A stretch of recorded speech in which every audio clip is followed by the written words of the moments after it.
I still occasionally get questions about the name of my channel, and every once in a while I get questions about my name on Twitter, which is also Valhalla Dev. And I think I've kind of started thinking about a lot of this stuff around my branding and around like my long-term goals, more or less. And I've kind of realized that maybe I should probably flesh those out, both for myself and for others. So when I first kind of started and doing research, which was like 2016. Man, I've been at this for like 9 years now. So like around 2016, I really kind of like went down a rabbit hole, just looking at Vikings and Nordic culture and Nordic mythology, and it was kind of interesting to me. And I'll go ahead and say, like, I'm not an expert at Nordic culture, and I know that the internet is the internet, so there probably are people who are experts at the Nordic culture who may come across this video. So forgive me if I get things wrong. That's not really the point. The point is like I kind of started studying their idea of Valhalla, which, for the lack of a better way to describe it, it's kind of like the Nordic heaven. And in the Nordic heaven, if you die in battle or you die honorably, you go up to Valhalla, and it's basically this giant party where everybody's drinking, everybody's eating, and everybody's fighting. But they viewed fighting a different way from, I think, the way a lot of people now think of it, as like it was like a joyous thing. It's like the thing that the warriors did. And they enjoyed battle so much that they wanted to do it for literally the rest of eternity if they died honorably and went to Valhalla. And this was around the time that I kind of started becoming a little bit more, I guess, politically aware.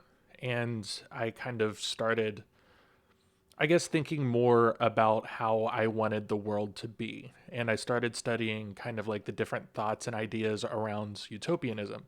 And the idea of a utopia is basically that everything's perfect, there's no conflict, and that, the world is, all sunshine and rainbows. And in my mind, I very quickly realized the only way for that to happen is for there to be a lot of violence beforehand that basically made the world completely homogenous, made the world to where there is no conflict and everybody agrees with each other. And when you start digging into that a little bit past the surface level, it sounds really bad. If you compare Utopia to Valhalla, to me, the idea is comparing a realistic world of there will always be conflict. We can constrain what that conflict looks like and constrain the way that we kind of view that conflict, or we can strive for a utopia where everybody agrees with each other and everything's homogenous and all of that. I don't think that's great.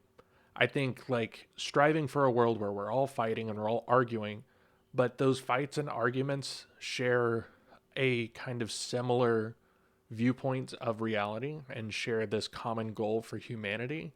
I think that's a much more honorable and much more, positive thing to aim for. It also doesn't lead to like the death of lots and lots of people and the death of lots and lots of ideologies that would not really mesh well with this utopian idea of everything being perfect.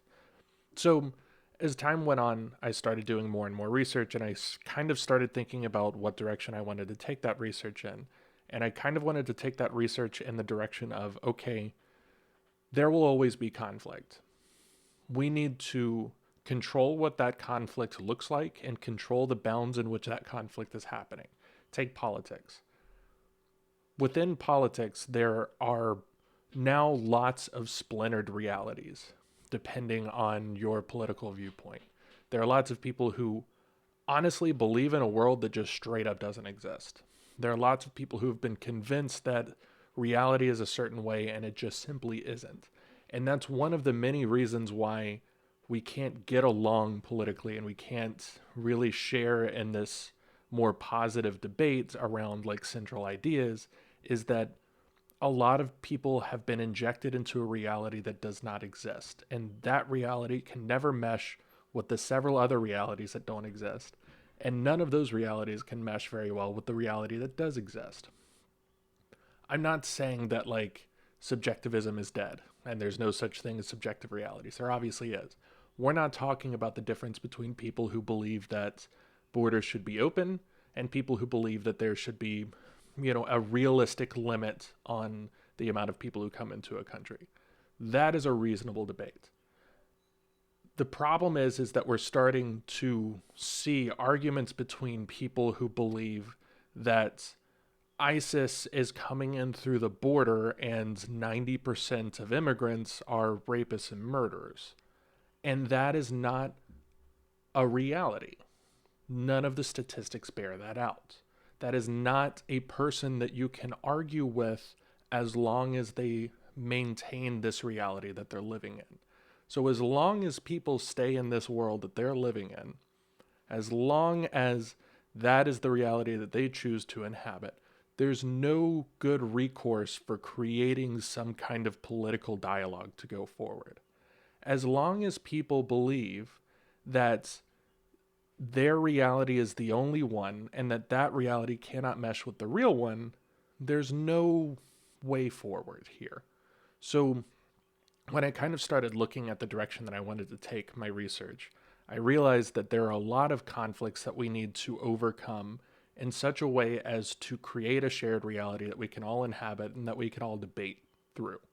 That doesn't mean like, let's remove all of the opposing subjective belief systems.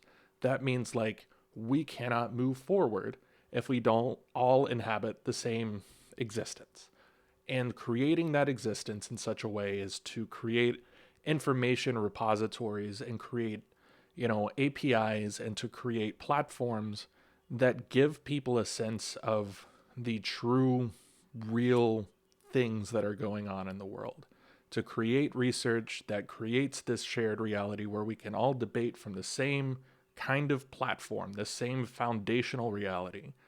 That was what I kind of wanted to base a lot of my research on. Cybersecurity is important in this. If you believe that the information that you are kind of interacting with or interfacing with is tainted, or that it is unstable, or that it's going to disappear at any point in time, or that, people can steal it, what have you, then you can't really have an honest debate here. If obviously, we've talked a lot in the past about, the sanctity of elections and the sanctity of the data behind elections. There is no realistic statistics or court cases or anything that shows that the United States election has been tampered with in any kind of like cyber way.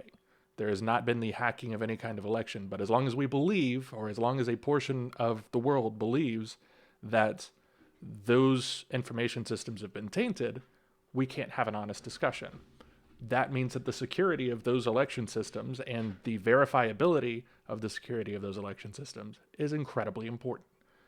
This also falls into the area of you cannot live in a world where all of the data is hoarded and is kept away from the average person. Making that data available and accessible and readable and parsable by the average person or machine is vital for the future of our ability to share realities. It is vital for our ability to have conversations with each other and to continue building society. So this kind of data availability, not locking everything behind a paywall, is incredibly important. And that's one of the things that I've kind of focused on in the future. I didn't want this to turn into like a giant rant, but here we are. I guess we've arrived there. That's kind of the reason why I've focused my research in the direction that I have, and it's the reason why I've kind of used the kind of like terminology around Valhalla and this idea of like continuous conflict. I imagine this is not going to be a hyper popular video, but I did want to answer the question for the couple of folks who have asked it. That's about it. Take it easy. Peace.